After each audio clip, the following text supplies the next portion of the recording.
Today, we're working with our friends at Sears Imported Autos, selling beautiful Mercedes-Benz in Minnetonka, Minnesota. Hi folks, I'm Nathan with Two Guys and a Ride, and welcome to our how-to video on the 2021 BMW 330i xDrive. Today I'll be covering the driver's information and infotainment screens. I'll do a general overview, show you how to access information, and do a deep dive. Let's get started. So the driver's digital cockpit is a 12.3-inch screen. It's fully digital, and it looks really nice. I mean, you can have navigation in there, but you can't do a lot to customize. But I will show you what you can do. So to start with, over on the far left, you got your fuel gauge, followed by your speedometer that's in sort of a gauge form. And then you have a digital miles per hour. Underneath that, you actually have a kilometers per hour, and I'll show you how to take that on and off. Then in the middle, you have a part you can customize. And then over on the far right, you have the RPM gauge. You have a bunch of data that you can change in there, but it's real simple. And it's not configurable within each menu, but I'll show you what I mean. All right, and then of course you got your outside temperature and your gear selector, and then the mode that you're driving in. Okay, so to start with, we're going to start with the information on the far right by the RPM gauge. And to control that, you're actually going to use a button called BC on the turn signal on the left side of the steering wheel. So if I push that, right now you're seeing the odometer. So I'm just going to kind of click through here a minute until we get back to there. So in this screen, you just get your gear selector and your driving mode. Click it again, you're going to get miles per gallon. Over here, this is the only place you get to see your odometer. So that's on top, and then anything that's been reset is down below where it says individual. And you got gauges for pound-feet of torque and horsepower. Click it again, you get a G meter, and then you get media, and click it again, and we're back to the beginning. Okay, so now we're going to talk about the media controls on the right side of the steering wheel. So be aware, if you're playing with these buttons on your car and watching this video and they're not working, it's probably because that driving mode view or the control display has been changed to show infotainment stuff in the heads-up display. If you uncheck that, you can use all these buttons. So right and left arrows, okay, is just going to change to the next available station. If you use the scrolling button, you get a list you can scroll through. All right, and if I click the menu button, your sources show up. And then you can scroll through to what you want, and then you can just click on it. All right, so that's what those buttons do, and that's, of course, your volume control. Now, other than that, if I switch drive modes, you'll see some color changes and stuff in the gauges. So I'm going to go from Comfort, which we're in right now, to Sport, and then I'm going to go to Eco Pro. Okay, if I go back to Sport for a minute, and I press it, twice, I get Sport Individual. So the first push is just Sport, second one is Sport Individual, and that's where you can customize the settings, and I'll show you how to do that, but that is in the infotainment screen. If I go to Comfort, you just get Comfort, and if I go to Eco Pro and Eco Pro Individual, now that one you can also customize. So the gauges change a little bit. The only other way to change the content that's in the middle of the screen is through the infotainment screen. All right, so if you go to the infotainment screen and you go to Car, and then you go to Settings, and then you go to Displays, and go up to Instrument Panel. So here, where it says Central Display Area, that's the spot where you see in the map right now. And if I go here, I can say I want the whole area off, and it just disappears. You can have, of course, the map view. You can have turn-by-turn directions. And what you'll see is this. Okay, it's not showing up because nothing's plotted. All right? So those are sort of your three choices. Now, you also can say this converted speed. Remember on the dashboard here, I said you got your digital miles per hour and then your kilometers underneath that. Well, that's converted speed. So if I check this, the kilometers per hour disappears. And then, of course, there's a check mark there if additional information will occur when it's necessary. So it'll kind of pop up when it needs it. You can have route warnings, reduce mode here, and reduce mode, just exactly what you see. It takes things away, kind of leaves the basics for you. Speed limit assist right here. So if you're speeding and above the speed limit, it reads the sign and then it warns you. So you can say, I want to be warned when I'm speeding, and then it'll turn red like this. Your speed will turn red, and this will start to flash at you. And then excessive speed display, if you want, that'll show up. All right.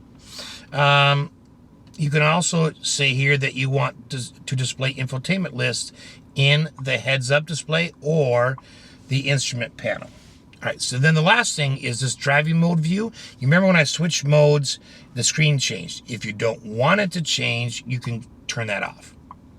All right, but leaving it on allows the gauges to change and have that little nice graphic change. All right, so those are the things that you can control from the infotainment screen. Okay, that's it for the driver's information screen. Next, we're going to move over to the infotainment screen. Okay, so the infotainment screen is, in this particular car, a 12.3-inch screen. The other size would be an 8.8-inch screen, so this is the upgrade. So 12.3-inch screen, it's all touch, but you do have the physical controls down in the center console if you want to use those, along with the shortcut buttons. For purposes of today, I'm just going to be using the screen. So this is home screen. So you've got 3 different things going, but these are customizable. Each widget is customizable, and you can have up to 10 screens. So to do that, you would click the menu button up here, and then I could either like take these out and add something new, or I can just add a new page. So I'm going to go to add a page, and you could also delete there. So I'm going to go ahead and say I want to have 2 widgets here, so I'm going to click on that. If you made a mistake, just click on that and it makes it full size again. So I'm going to go here and hit the plus sign, and these are the things that I can have. So I'm going to have media radio, and then down here I am going to have traffic, and then up here I'm going to leave this one full, and I am going to have sport displays. Okay, and I'm going to hit done.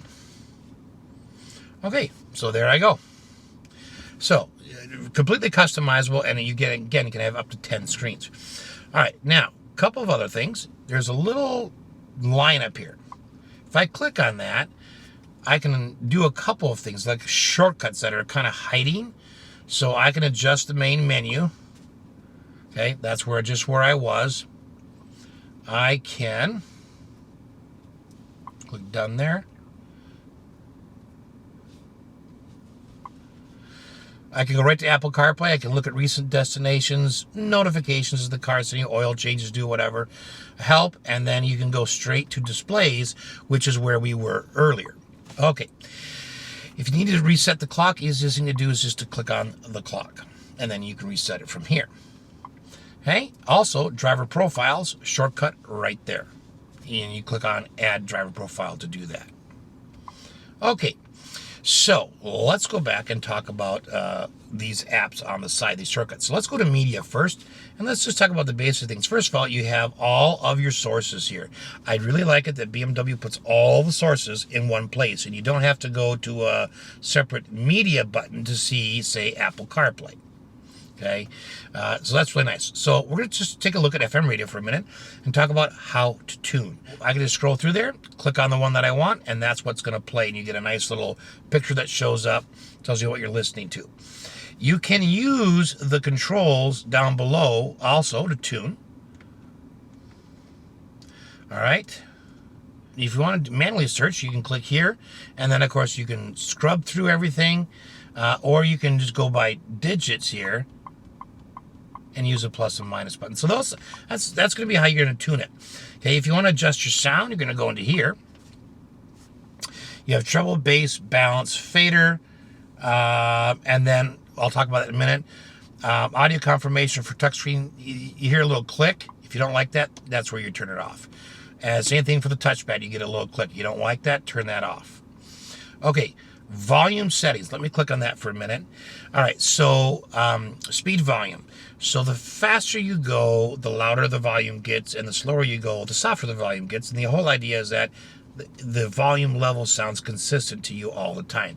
You can change the amount of that, and you can either slide or use the plus and minus buttons. Now, volume reduction here, you can say I only want a little bit, I want a medium amount, or I want a high amount reduced. Okay, so let me just quickly show you here that if I go in here and I go to AM radio, it's going to look almost exactly the same. And if I go over here to Sirius XM, again, it's going to look the same. You get a few more features, jump forward, jump back. Okay, so next thing to talk about is how to, say, add a favorite. So let's go back to FM radio. And if I just select a station I like, I don't know what this is, I'll click on it. And I'm going to go down here to where the favorite buttons are, and I'm just going to click and hold. You see that little blue line? And there it is. Okay, now if I go to 2, I got something different. But if I want to save 2 as the same thing as 1 was, I just press and hold. And that is. There it is. Okay, and it's going to work the same way for AM, the same way for Sirius XM. So that is media. So let's go down to phone.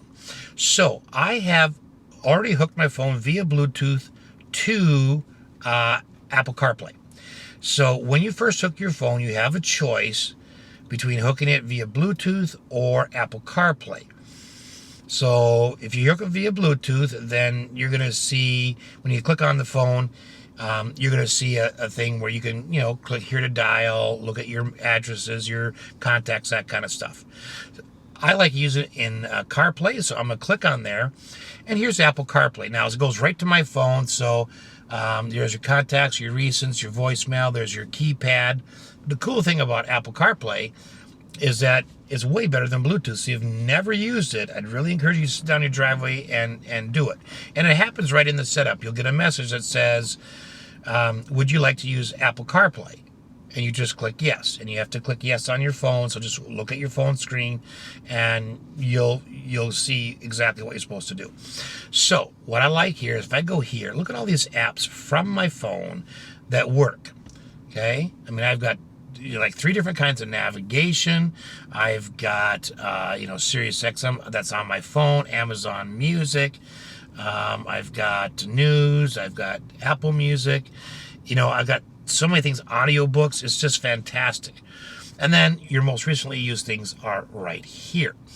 Okay, if I click this button again, it gives me a split screen view. So now I'm in Waze. And this is a search for Waze. And this is my last media I used. Now, any one of these, if I click on this one or this one, it's going to go to a full screen navigation. This one's going to go to media. So let's just click there. And there you go. Now, the really cool thing is, yep, BMW's got voice commands, got the personal assistant, but you can also use Siri on your phone. So I'm going to press and hold the voice command button on the right side of the steering wheel until I hear Siri beep at me. Siri, open Pandora. And there you go. So, I mean, it's just a click and a hold on the voice command button and wait till the little Siri thing pops up, and there you go. So you got voice control of that as well. So super neat thing, just awesome. If you want to go back to the BMW system, you can either press home on the center console or just click BMW icon right there. Okay, let's go back to home. Navigation. Okay, so right here, there's a ton of things I could show you how to sit here and program in or out, but honestly, just use voice command. So I'm going to hit the voice command button. This is a quick push and release, and I'm going to give it a command that it has to be fairly intelligent to figure out. So let's try this. Take me to the nearest car wash.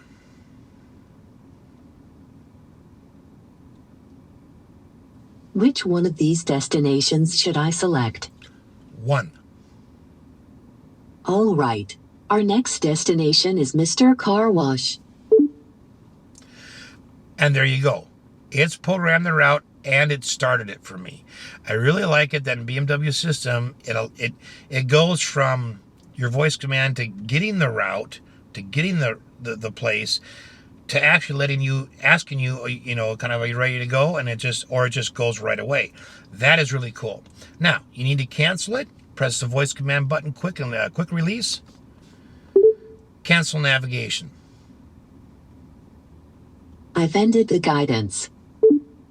Okay, let me show you a couple of things that you can do in the navigation screen and some adjustments you can make. Okay, again, this requires some sitting down in your driveway with the car running, so you can do this. But if I click on the screen here, this shows up. First of all, I can change the theme of the map. Okay, so right now I believe I'm in the parking map. I can say find parking, recently vacated spots, points of interest, and I can uncheck or check all of those. There is an extra wheel. It's kind of hard to see, but if you click on it, now you can go to like on-street parking. I want to see free parking, meter parking, etc. So lots of ways you can go in there and adjust that. Now, let's go back here for a minute. And I need to go back into navigation. And here we go. Map settings. All right. You can change the perspective. So you can say, I want it, the map always to be the direction of travel, which would mean your car will be facing up like this at all times. And the map will rotate around your car. If you use a facing north one, that's what you get. The map is always facing north. Okay. And then you can go down here and change it to a perspective where it's kind of down on top of it, a little bit above the car. Just interesting. Okay, so that's where you can change that. Zoom. This has got a manual zoom. I'm going to leave it on auto because what happens is you come to a turn, the map automatically zooms in, and then when you're done with the turn and you've got a couple miles to go, it zooms out. If you leave it on manual, you're going to have whatever you pinch it to, that's where it's going to stay. And I like seeing turns and stuff up closer. You can decide what you want showing on your map. Points of interest, traffic flow, traffic events, all these things. And all you got to do is check mark it or uncheck mark it. Uncheck means it's not going to show. So let's go back here and let's go to settings. Now here, you can set the map to be automatic. So in other words, if it's darker out, the map's going to be a little bit dimmer, so it's not kind of bright light in your eyes. And if it's during the daylight, it's going to be a little brighter. You can have just day mode, just night mode, or automatic, which we'll leave on automatic. Your map can have parking and refueling suggestions. Reduce mode takes a lot of things out of the screen, so it's not so cluttered and busy. Okay, take them out, and then everything that you've checkmarked shows. All right, so those are just some of the basic things that you can do. I'll show you one more. The navigation does have a split screen view. Okay, you need to decide that the split screen is going to be on first of all, and then you can decide what's going to show up in the split screen. So I'm going to say I want route preview. Okay, now if I had something set, the route preview would show up here, and your actual navigation would show up here. But that's how you do it. All right, let's press home. So that's navigation. Again, easiest thing to do, use voice command. Car. Now this is where we went to when we were doing the driver's information screen. Let's go all the way up the top. Driving information. So here you got trip data. All right. You have sport displays, which is really cool. Now you get it full screen as opposed to I had it as a widget before. Driving style analysis. Braking, acceleration, and then it actually shows you how many additional miles you added to your total range. All right, energy flow, and then you get a neat graphic right here. Okay, so let's go back here for a minute. And that was driving information. Let's look under vehicle status. So it's kind of cool here. It shows you all these little things you can click on. Your PSI, you can do the tire settings here. Engine oil is okay. You can look at any messages and any required services. Okay, but the graphic is kind of cool. I like that. All right, under settings here, you've got quite a few things, and I'm going to go backwards like this. So first is general settings. So this is where you can do all the basic things like change the date and time, although you can do that from there. You can select your language. You can make some settings for the personal assistant in your voice command system. Okay? You can change your units, and here that you can change them for consumption, distance, power, torque, pressure, and temperature, and you can do all those individually, which is really nice. Sound we've already seen before. That's the same place we were at. You can make adjustments to the touchpad. You can look at pop-ups over here, turn them on or off. Okay, vehicle. You can have set up a speed warning here. You can adjust the fatigue and focus alert. I mean, just all sorts of stuff. But notice that down here is where you can reset trip data. Okay, and then if you want to know about data privacy, there you go. All right, driving modes. So I told you could adjust Sport and Eco Pro. There's a Sport Individual, Eco Pro Individual. So now we're on Sport Individual right here, and I can adjust steering, engine, transmission.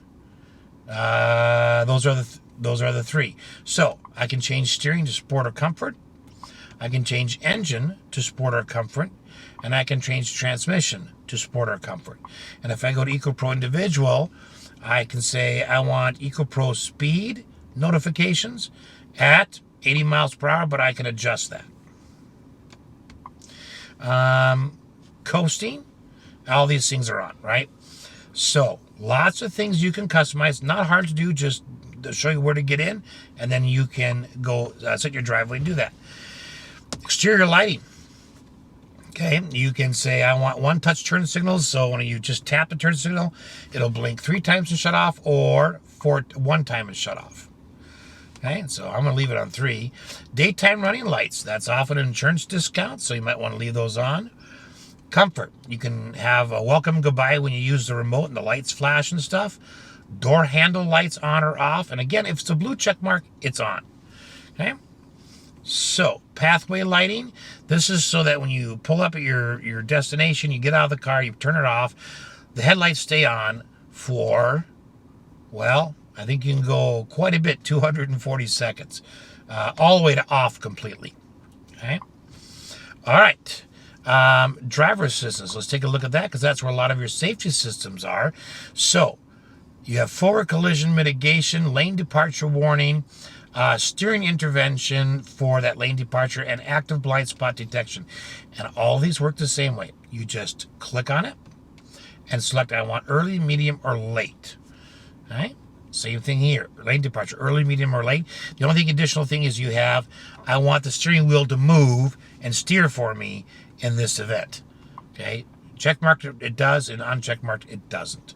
You can also then go down here and look at, set the speed limit, so that when you're speeding, it warns you or doesn't warn you. Check marks are going to mean it's going to warn you when you're excessive speed. Parking and maneuvering. So if this is on, okay, then when it senses something, with the sensors, it's going to warn you. So you'd like to leave that on. Cross traffic warning, same thing. If you turn that off, cross traffic is off. Okay, and then do you want the PDC signal? What volume do you want? I like it that it beeps at you while you're doing it, so you kind of know what it is. And then steering wheel feedback. How much do you want it to vibrate when it's warning you for any safety system, strong, medium, or light? And just click on the one that you want. Okay, we've already looked at displays here, and I won't go over all of them, but you've got settings for doors and vehicle, interior lighting, climate control, and key button settings. So I'll go into the climate control for just a second, and this is the only place where you can synchronize the climates. So if this one is set differently and you hit synchronize, then they're both synchronized. So that button is not down here, but pretty much everything else is down below. Okay, let's go back to home. And let's go to apps here. But if I click on installed apps, here's some stuff that's already installed. For instance, weather. You want to know what the weather's doing in your area? There you go.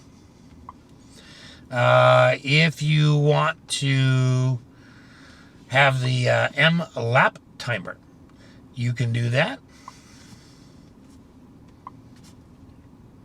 You can start recording that as you go. Okay. I won't go through all these. Let's go talk about carrying car for a minute. So this car has quite a few settings, but you can set the Vitalize, click on the Vitalize or click on the Relax. Vitalize is more like, keep you awake, and Relax is, of course, the opposite. But these do like your seats, your music, your mood lighting, all that kind of stuff. It just adjusts everything all at one time. And you can actually use the voice command to do that. Turn on Vitalize. Please first activate the automatic climate control so that I can start the Vitality program. Okay, there you go. I didn't have it activated, but so that's really nice. So, if you don't like playing with all sorts of settings, Vitalize and Relax are two that you can use, and they just do a whole bunch of different things for you. All right, let's hit the home button right here. Okay, I want to show you the backup camera. So let's put it into reverse here. And you do have a smaller window here. A little disappointing for the size of the screen that we have. So what you have here is not a bird's eye view, but it's showing you where your wheels are going to go. Okay, so you do have dynamic swivel guidelines, but you don't get the 360. So it just has a rear view camera. And if I click on camera image, I can turn off the parking lines or obstacle marking. So as you back into an obstacle or close to an obstacle, it's going to show you on your screen visually here. But if you turn that off, then it's not going to. So I would leave those check marked. And that is it for the infotainment screen on the 2021 BMW 330i. Hope this has been helpful. Thanks for watching.